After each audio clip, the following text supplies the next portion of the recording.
Thanks so much, Will, and really great to see so many of you here today, as well as the amazing people who are joining me here today on the panel.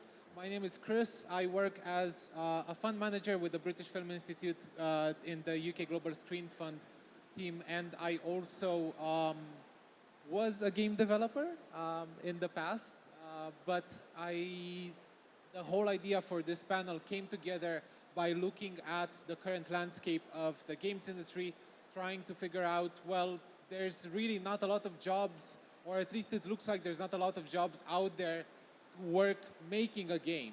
However, being able to see behind the curtain and being involved with some amazing ecosystems in and outside of London, I was able to see that there are actually some jobs out there that don't involve you necessarily making a game in your day-to-day job, but they are still supporting the whole games ecosystem, and actually you have companies that wouldn't exist if it wasn't for this ecosystem. So that's why I'm joined here today by four amazing people who don't necessarily work in a game studio and their day-to-day life, but they're still instrumental to making the games industry tick. So I'll let everybody introduce themselves. I'll start with Tanya. If you can tell us a little bit about who you are and what you do in your day-to-day, that'd be great. Hi, so I'm Tanya, and I run the Hub 175, which is an inter-university community for students and graduates to help people get into games, but it's also for people who just enjoy playing them. So we have our social community events, but we also have piloted and launched a springboard program to help students and young people get into games as well. Day to day. Oh, wait, no. Oh, it's okay, Leela. Yeah. I was trying to buy some more time. Hi, I'm Leela Collins. I work over in Northern Ireland. I am part of NI Screen as a program producer, pixel mill producer. So I get to work with a lot of the studios that come in on the different programs and support them as they make their first games and get started as studios. But I also run a lot of social events that are focused on knowledge share and building up people's confidence within the Northern Irish games community. Hi everyone, I'm Nicole Stewart Rushworth, immersive technologist at a company called Digital Catapult. We are a UK government-backed technology accelerator, so we don't just work in games, and so I sit on the immersive side of things, but we also work in lots of other emerging technologies and how we can support people growing and using those technologies across the UK. Hi, I'm Ella. I'm the campaign director at Yours Truly, which is a creative agency in games. So I do all the fun marketing stuff with clients like Magic the Gathering, Dungeons & Dragons, Ubisoft, etc. Essentially what we do is make sure that there are more people playing games, and that, you know, we kind of look after the side of, you know, making sure that we are creating like nice, welcoming, diverse gaming communities. I have my own. And I think it's just really worth mentioning. So in my day-to-day job, I help fund companies across screens. So that's film, TV, but also games industry to help them grow and improve the work that they do internationally, sell more games, sell more films, sell more TV shows internationally, and so on. And before that, I used to work with a company called Creative UK, where essentially we were helping train company founders to make sure that they have some amazing companies where they can actually pay people. And that's really one thing that I thought it would be really worth mentioning. And the reason why we put this panel together is all of our roles are paid, and they pay the bills, they pay the rent. And I just like to highlight that it isn't just the work that we do and our type of job roles. There's other people here who are supporting the games industry without necessarily working on a game in their day-to-day job. You know, there's people who are like John, who are training and doing public speaking trainings. There's people like James, who are working in journalism. There's people like Michaela, who are working in community management. And there are many other people around you who support the games industry and do that while being paid. So I think from that point of view, I think I'll just pass the question back to the panel around what exactly would you say are important skills to have to be able to do your job? And can you talk to us a little bit about either the people you work with, like the developers you support, or the types of games that you support? Because I know at least on your end, Ella, you have some big names that you've worked with recently. Yeah, I mean, we're a pretty small agency. There's about 10 of us, but despite that, we somehow have ended up having, like, you know, clients that are tens, if not hundreds times bigger than we are, which is kind of cool. In terms of what we do, obviously, you know, we do marketing. How that translates into like day-to-day or what kind of skills you need. Obviously, you know, you need to be creative in order to come up with cool things. You need to be strategic to make sure that these things actually make sense. Like, it's all well and good if you have a good idea, but it's not, like, if it's not going to, you know, get you more sales ultimately, you know, that idea is sort of wasted in terms of marketing. But I think, like, when it comes to, I mean, anyone sort of starting out with like a new career and stuff, I think, like, I can teach you any skill that you need to have to do the job that I do. Like, I do not do rocket science. This isn't brain surgery. Like, anyone can do it. I can teach you how to do it. I cannot teach you common sense, and I cannot teach you work ethic. And I think those are the two things, especially like at the start of your career. You know, you might not have, you know, a massive portfolio to show off. You might not have, like, you know, a lengthy list of like work experience and referrals that you can, you know, share on your CV. But like, if you can demonstrate that you have, you know, a good head on your shoulders, that, you know, you get things and that you're willing to put in the work, like, you're automatically, like, I think, standing above a lot of other people you're competing against. All that, yeah, absolutely. Yeah, common sense, and I think from my perspective, so we work a lot with the funders and people who we can help get money out of to like inject that into industry. So a lot of like expectation management, being able to be like, it will take time and things might not work out exactly how you need them to be, but we will work together, and it's about of kind of making those connections and also being able to push back and say no and be like, especially when we've got clients knocking at our door and we're like, no, it's fine. And being really confident in being able to say no to people. I think, I hope the panel would agree with me and say that that is something that, and that comes with time and practice. And I'm 7 years in and I'm still like, oh, maybe, and then regret it like 3 days later. But yeah, say no. I feel like we're just each going to do like a word of the day. The big one that I would say would be communication is the most important skill for me personally, because it ties into so much. It's part of my networking, building up, knowing as many people as possible, being able to communicate with different types of people, being able to build trust and credibility with the indie studios I work with, but also the people with all the money. And with the communication, finding the problems that people have that they're maybe not aware of and helping them understand that these are their problems. Because you can run up to someone and say, oh, I think you should pay me to go and do a bunch of stuff. But if you can guide them to identifying it and agreeing with your solution or including them in the solution making, because you don't know everything, is definitely something that takes practice. Lots and lots of practicing, like doing panels. So my role is a little bit different in terms of a day-to-day, in the sense that I wear a lot of different hats in what I do. So part of my role will include marketing, which is outreach to communities, and that communication aspect is all the more important in getting to know your community and getting to know the people around you. And then that plays into what I do in terms of the industry as well, which is networking. And that is one of the core things in the games industry, and in any industry for that matter, is knowing how to be able to communicate and network. But also, I think the biggest thing that I've learned from what I've done, I've had a lot of, I don't know if I'm allowed to get moments, but no, okay. A lot of moments where I've just gone, just do it. Just take that leap and just do it. And when you take that leap, you're going to fail. That's inevitable. You're going to experiment. You're going to try. And it's that effort, that work ethic in trying that is what counts. That's what matters, because that's how you learn and that's how you grow.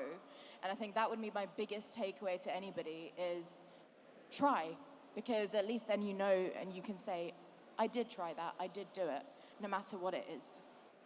Oh man, I was about to say Excels, but you know your skill was so much better, and the way that you've illustrated it.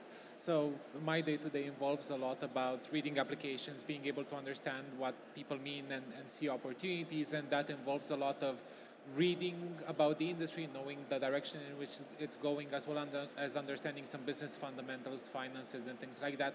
Stuff that is basic arithmetics, and also reading Excels. So that's a skill I use in the day-to-day, and it's something that I started using when I was a student, because I studied games.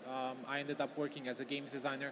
Excel's brilliant PowerPoint, Word, being able to communicate your ideas to an audience of people you kind of want to buy into your idea, because otherwise the feature doesn't get in the game, is really important. And it's something that I still use day to day, trying to get people to understand my point of view and speaking to an audience that doesn't necessarily, that doesn't have a training in games, as you would see for people who work in film and in TV, while at the same time, as you were all mentioning, being able to learn from them and being able to adapt is also super interesting. So that's kind of how I managed to keep my skills and improve my skills throughout my career path. But I'm curious, especially and I'll start with you, Michaela. I'll start with you, Tanya. Sorry, I was thinking about you, Michaela. You should also be on the stage with us at some point. So sorry, Tanya. You have an interesting career path, and I was wondering if you can talk a bit more about that, and then hand over to Leela and so on to tell us a bit about how you got in your current job roles, because you're an entrepreneur, right? Yes, I am. So hence the many, many hats and the 4 a.m.s, which I would not advise. So the way that I started out was I wanted to create a community in London, and I found that there wasn't really much of one, and all the different universities were a bit isolated and didn't really talk to each other that much. So I thought, well, let's change that, because I can see the problem. Let's go make the solution. So I decided to create a community. And for me, the games industry was a beautiful fit, because the games industry is all about community. It's all about bringing people together. And that was the origin of games. Before esports, before everything else, it was just about people coming together to have fun. So it was bringing that element out again. And in doing so, the company has grown incredibly quickly. Because it's going back to the core principles of whether it's the industry or general public, if you will, students, grads, anyone really. People want to feel like they belong. So it's giving them that place to do that and to explore their creative interests and passions. So that's kind of how I began was, hey, I like doing a lot of creative stuff. I've got ADHD. So I want to create something where people like me and people who enjoy doing a variety of different aspects can come together, and the games industry fit that beautifully. Because I don't think you're going to find another industry, or very few, that have this level of neurodiversity. I agree. Yes, sorry, very well put. How did I get into games? How did I get here this morning? ADHD. Yes, so I left tech to join the games industry because I wanted to be a part of something more creative. I really liked project management, and I thought this would be a great, career change. And then COVID happened. My whole game plan was based around networking with the local community to get a job rather than cold calling, and social media is just not my bag. And I was kind of stuck with the problem while everyone was stuck at home. So I wanted to show my community the type of producer that I was. I love workshops. I think it's a great way to get a team of people together with a shared goal and instructions and time boxes. Everyone should just do workshops. But I really wanted to show this off to my community, so I started doing a coffee morning online on Discord for everyone. There was a typo. It was supposed to be once a month, but it was put down as once a week, and I'm really stubborn and a wee bit silly. So I did that for just over a year, and I do think that helped build up so much credibility it helped me communicate and learn more about what the industry was needing. So I was able to go and propose a series of soft skill workshops to NI Screen, which is how I first started working with them. I got help from a lecturer on one of my workshop presentations, and then he was like, oh, can you come in and give a guest lecture? I'm like, well, yeah, all right. It opened up so many doors, and it helped really build a credibility that gets your foot through the door. So yeah, that's how I got started. Okay. I also did my first guest lecture this year, and I was terrified for the entire time. It's an experience, especially when you kind of, so to answer the question, I started the organisation, and I'm at now straight out of university, and when I left uni, I'd done English Lit and Theatre, and I was like, I don't really know what I want to do with that, and I was like, right, events, AV, I can make that work, and on my first day, I got dragged into a room, and they were like, we're building an immersive lab. No one knows what that's going to be. It's going to have some VR headsets in it, but no one knows how they're going to run. And there's going to be a big screen in there, and you look after the big screens, so you'll be involved. I was like, okay, cool. And from the moment I tried on a VR headset, which was like 7 years ago next week, I fell in love with the medium. And I'd always been like a gamer in my own personal time as well. And coming from that theatre background, and so very kind of creative aspects and everything, I found a medium that worked for me, and I fell in love. And since then I've learned very much on the job, learning about the hardware, and I've been very fortunate to try a lot of prototype things and see things as they're coming out, and like kind of get people in a room, workshop people in a room together, kind of put a brand new headset or device down and go, what can we do with this? How can we show this off? Because a lot of our job is showing it to people who will then give us money to go make more things or enable everyone else to make more things. So how can we communicate that better?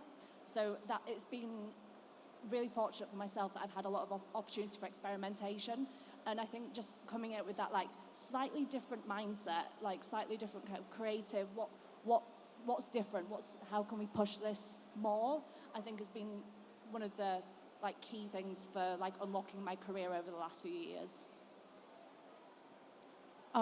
I have a very different background and a very different story of getting into games. I started off working in, well, technically a science magazine, random.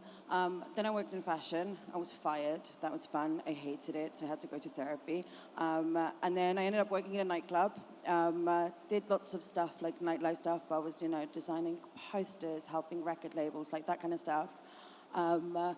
And then I met MJ, who is the founder of yours truly, on a Hackney Wick Creatives Facebook group. This is very like 2010 something. And I ended up doing some copywriting bits for her. I had never played a video game in my life. Slight exaggeration, I played some Prince of Persia when I was a child, but like as an adult, it, didn't cross my mind that it could be for me. And then at the age of 29, I clocked 120 hours in Witcher 3. And yeah, it's been 5 years of the games industry now. And, obviously like my career was like, lots of different like creative things. Obviously some of that does entail, some technical skills. I have to, be able to operate InDesign or Illustrator. I've done some photography. But I think like, the beauty of like everything that I've done before games and what I've been doing in games. And I think, the skills that we were all talking about as well, they're all soft skills. And I know that, when you work in the games industry, you are going to get some people who will sneer at soft skills. And, technical skills are super valuable. Like, you cannot make a game without some technical skills. But you need people with soft skills around those hard technical skills to kind of make the process smooth. And yeah, I think like that's kind of the beauty of like the supporting roles, I guess, that, we can swoop in with our like weird random experiences and, help like facilitate the making of games, I suppose. And I think it's really important to also acknowledge that within, I think, all of our organizations, you can move between different roles. There are organizations that are almost always recruiting at some level or another, and that you can end up in this sort of a role. So I was just talking yesterday with somebody from Creative UK who mentioned that they had now moved sideways in a job role, moving from marketing manager to program manager, which is some of the stuff that I was previously doing. And it's this sort of thing where once you're embedded in an organization, you never know what career path you're going to end up taking. But I think with this, it's also important to talk a bit about how our day-to-days look like on the job, not outside of the job, although we do also have that question coming up, because from where I am, as you were mentioning, ADHD also plays a part in this, but it's a lot about, for me, I end up doing something different every day. So yesterday, I ended up doing a day of admin where I was cleaning up my inbox and replying to people and being like, I'm sorry I didn't answer to you in 3 weeks, but I'm here now. Today I'm here, and then in the afternoon I'm meeting with some companies that have applied for the fund to chat about their request and things like that. Next week it's going to be completely different, and so on. So the day-to-day looks different, but it almost always involves things like emailing, communication, calls on Zoom, while also managing to carve out some time to do quiet work, which is, let's put together a strategy document, let's organize an event maybe for like 2 months, a year or something like that. How does your day-to-day look like? I think similarly to yours, there isn't like a set day today, but I think it sort of, it follows a pattern, if you will, and there are things that, you can do to kind of make the day-to-day easier. So, obviously I do a lot of emails. I spend a lot of time on Google spreadsheets. I love a good, doing some stuff and then that's fun. There's a lot of, I manage a lot of people in the team, so there has to be kind of time carved out for that.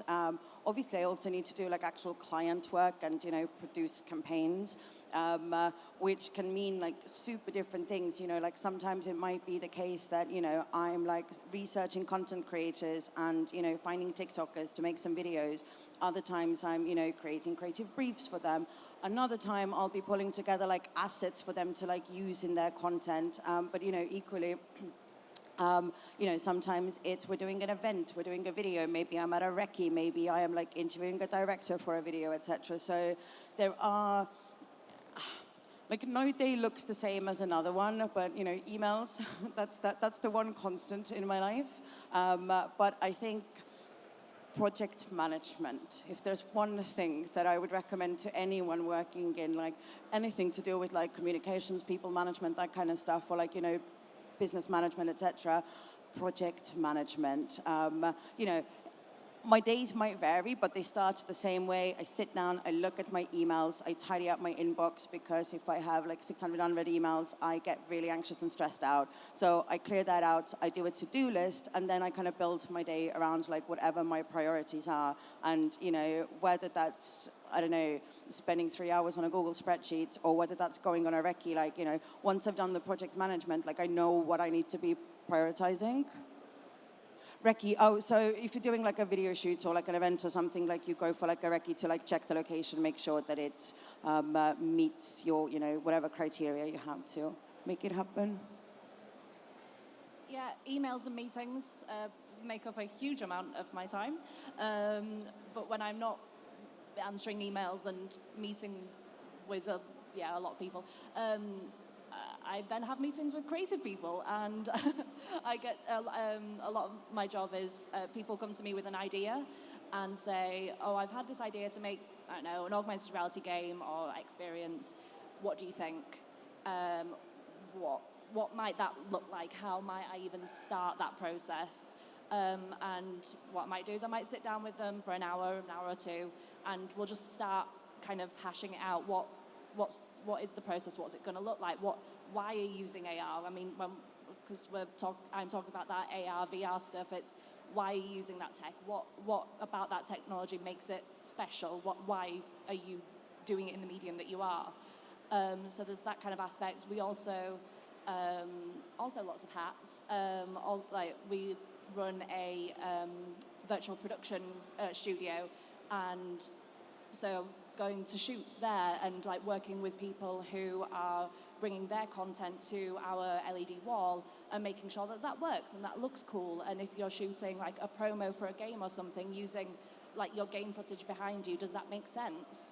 So it's got kind of like visual learning as well. There's, yeah, no day's the same, basically.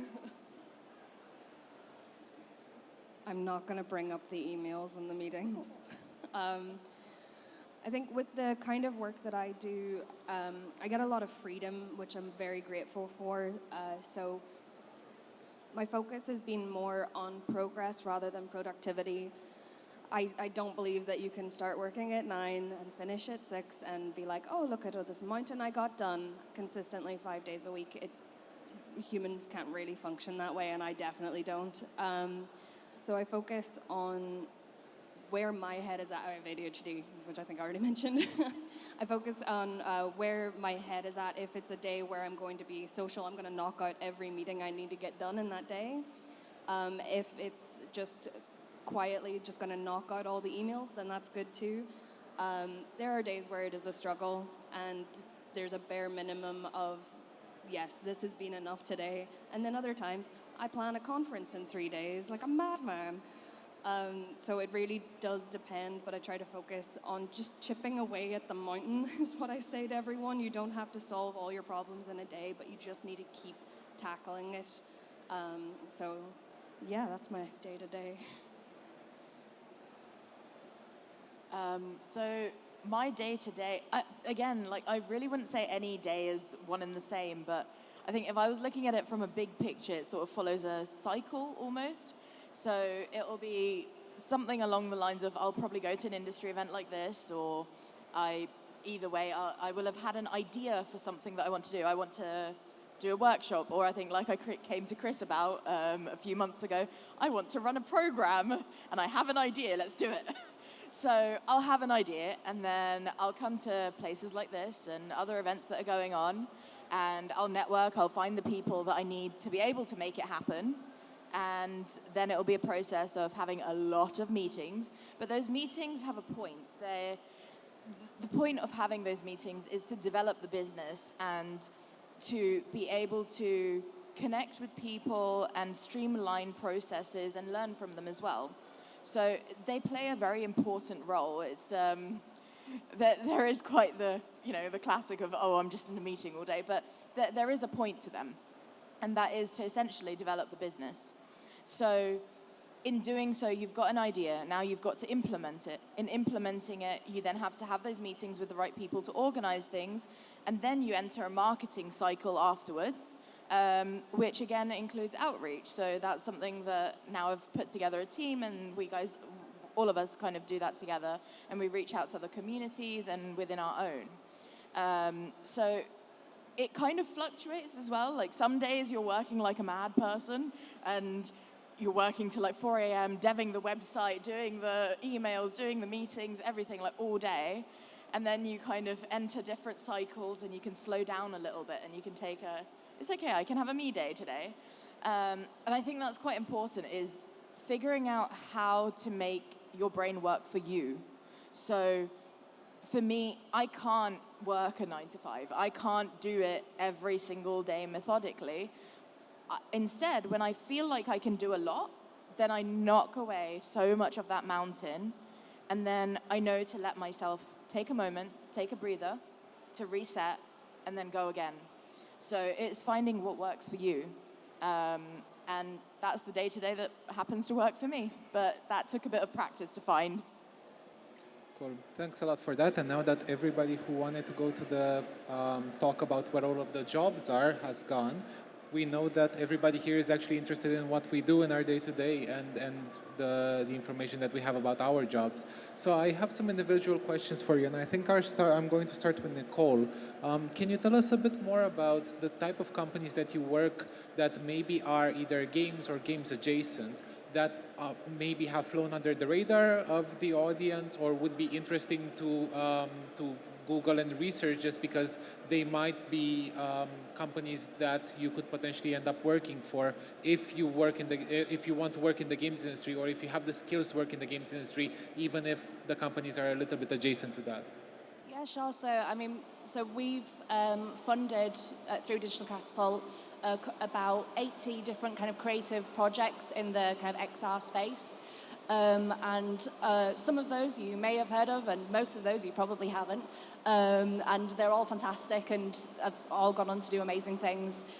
A favorite of mine is a company called Fat Red Bird. They make a VR experience that looks at the, what's the best way to put it, kind of the hidden figures of art history. So people who didn't get their due, women who was kind of like written over by history.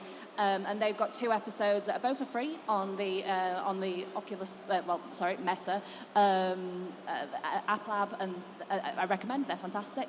Also, we've worked with companies like Gravity Sketch, so more on that kind of tooling aspect. So actually making tools that help people create in VR.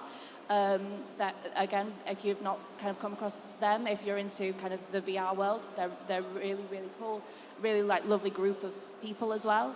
And also on the more like AR side of things, trying to kind of cover a few bases, I'd really recommend a company called Arcade. They make the most amazing AR experiences. They did a piece at the National Gallery. They make games. They've worked with Niantic. They're really kind of pushing the boundaries of what AR means as we kind of move into this like spatial computing world.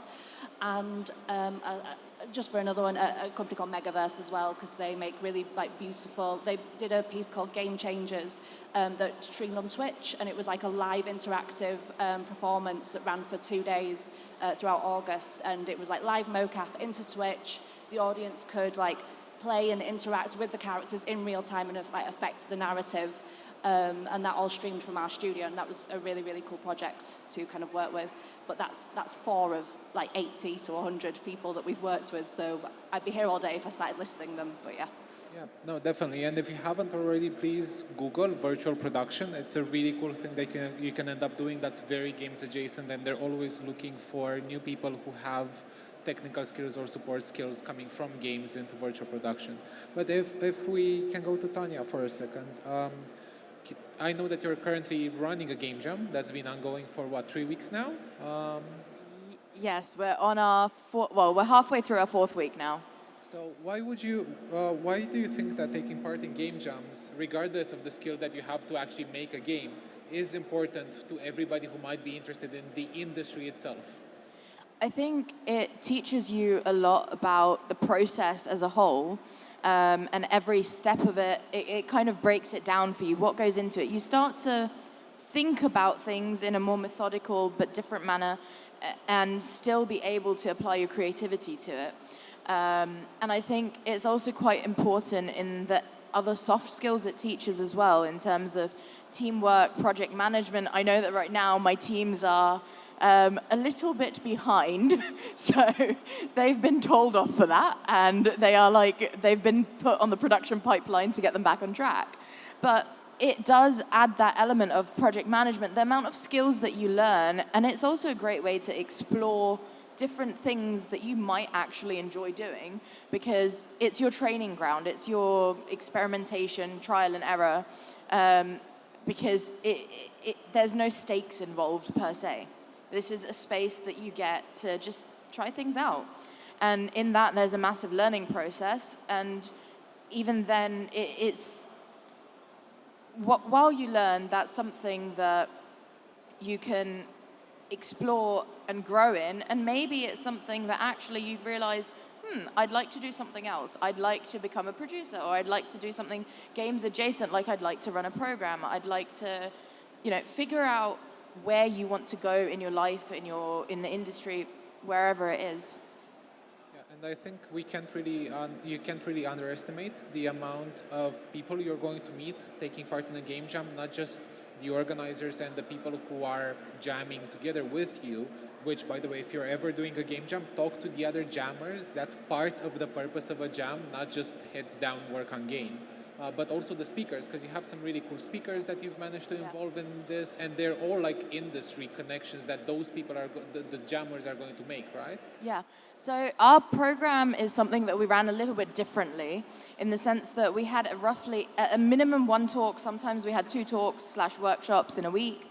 We also had, each team had a mentor individually, and then they also had a mentor pool, because for example, if your team has a mentor and that mentor is a lead, I don't know, lead programmer, that programmer might not necessarily be able to give the technical artist skills to the artist and, you know, guide them that way. So we had a mentor pool as well for that purpose.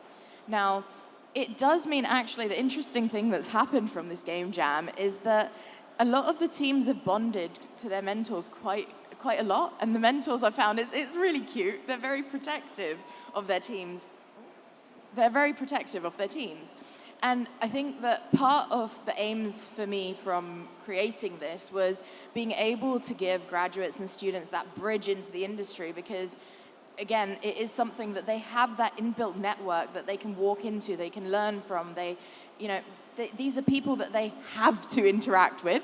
So it builds that element of, okay, you know, I have a table to sit down at. I don't have to go and find the table. I don't have to go and be like, oh, I don't know how to talk to this person, or, you know.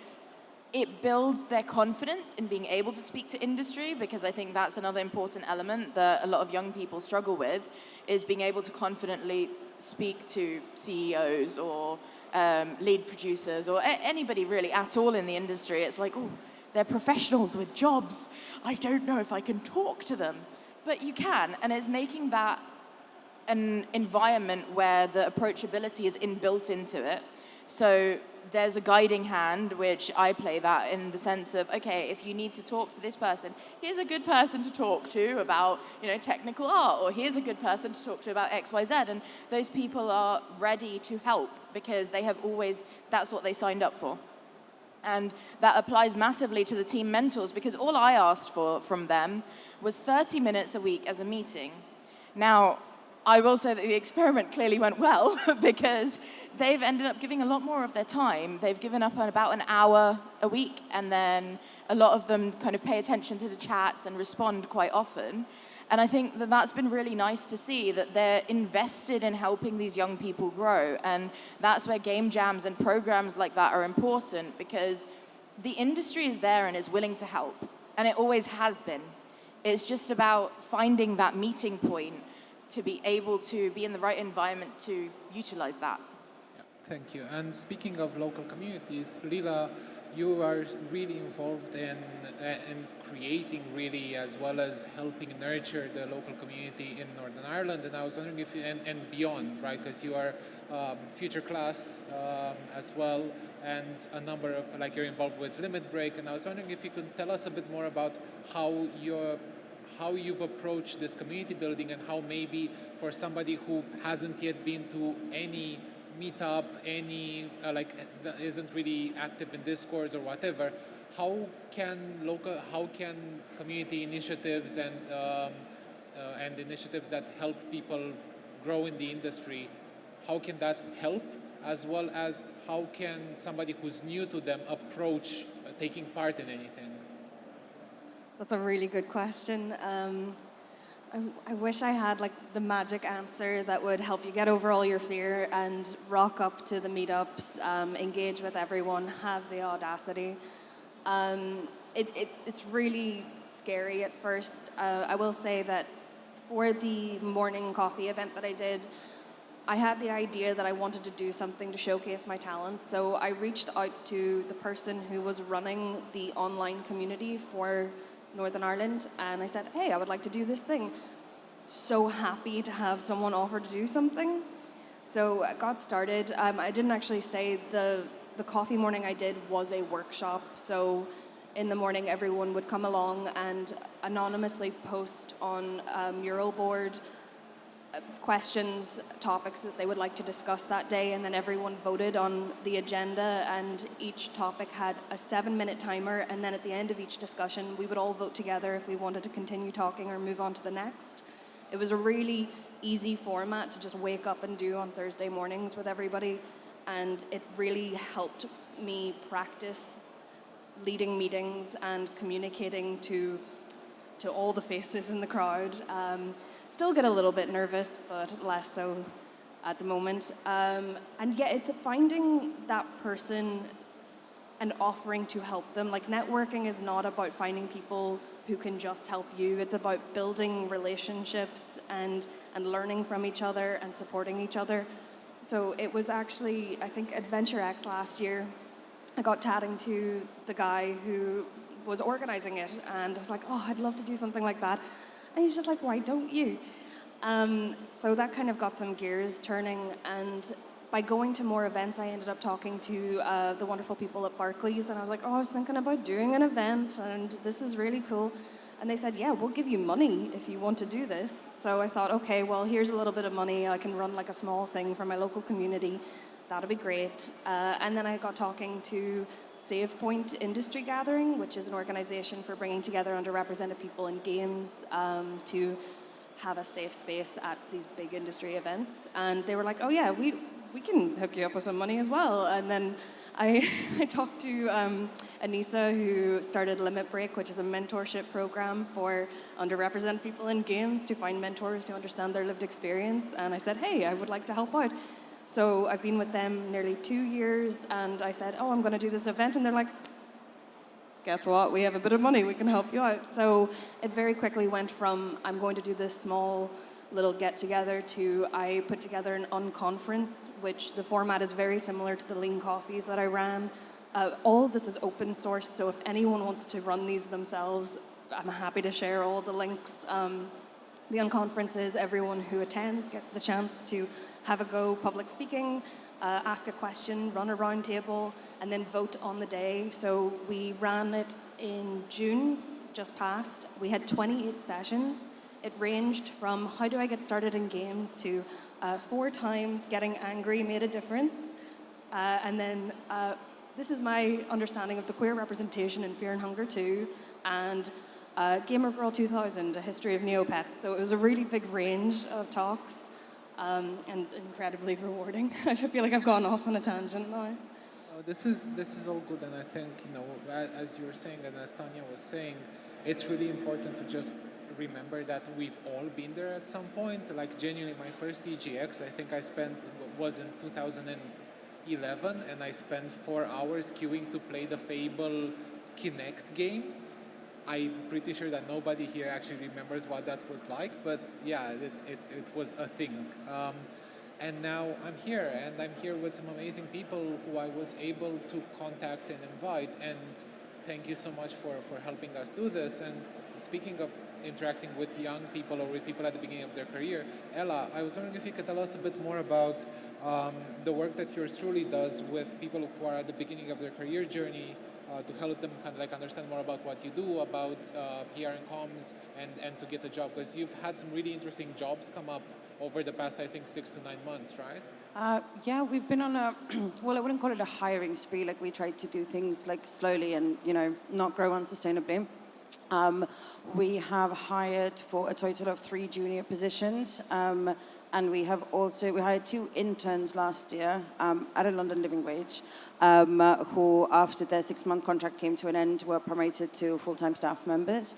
I think, we say that there's like a talent crisis in the games industry. There isn't. We're just hiring for senior positions. And, I think the industry across various different fields kind of needs to consider that, like, maybe you need to be training up your staff rather than like going and bringing in like people externally to give them those senior positions and then being like, flustered, like, oh, where are all the juniors? Well, you're not hiring them. But I think, having patient people in a company that are happy to guide people along, having like rigorous documentation and stuff like that to kind of ease their like transition into like a new role and things like that.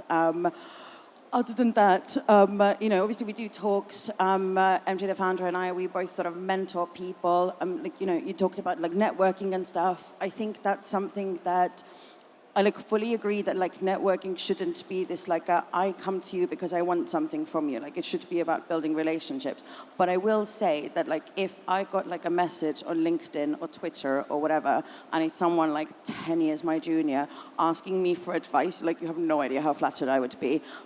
So I think it's completely like valid to like, reach out to people, like ask them about their jobs, but like contact them with purpose. Because there's nothing worse when like someone asks you for your time and you give them, 30 minutes of your day, which is, a lot of time, really, and then they don't really know what they want.